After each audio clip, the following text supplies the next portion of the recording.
I want to quickly get your response to this Blacklock's report. I'm not sure if you've seen it, but really alarming. The headline over at Blacklock says Fed report predicts collapse. And so it's based on a Privy Council report called here's the report, Future Lives Social Mobility in Question, basically saying that, looking at what Canada might look like in 2040, and it does not paint a good picture, saying that we're already at the place in Canada where young people can't necessarily afford the same standard of living that their parents had. They would potentially have a decline in standard of living from their own parents.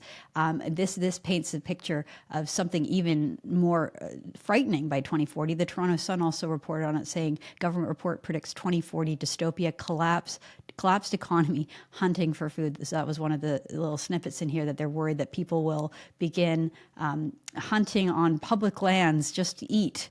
Things will be so dire in the not so distant future. Do you think that this is something that we should be preparing for? Do you think this is kind of hyperbolic, or is this the direction Canada will be heading towards if we continue to vote Liberal in this country?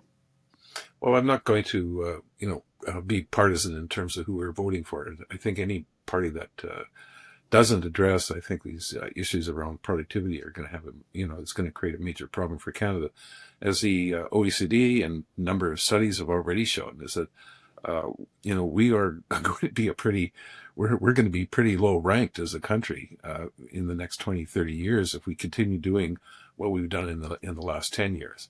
And I don't blame just the federal government in terms of the policies. I also put a lot of blame on some of the provinces, particularly our largest province, Ontario, which is 40% of the Canadian economy, has had a stellar economic record in the past 20 years either, both under Liberal and now Conservative governments. So I think we really have a significant problem on our hand.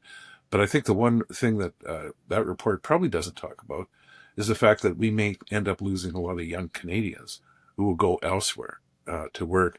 And in fact, in some work I've been doing with somebody, we've been finding that, that the advantages offered elsewhere, like in the United States, is very attractive for very young people.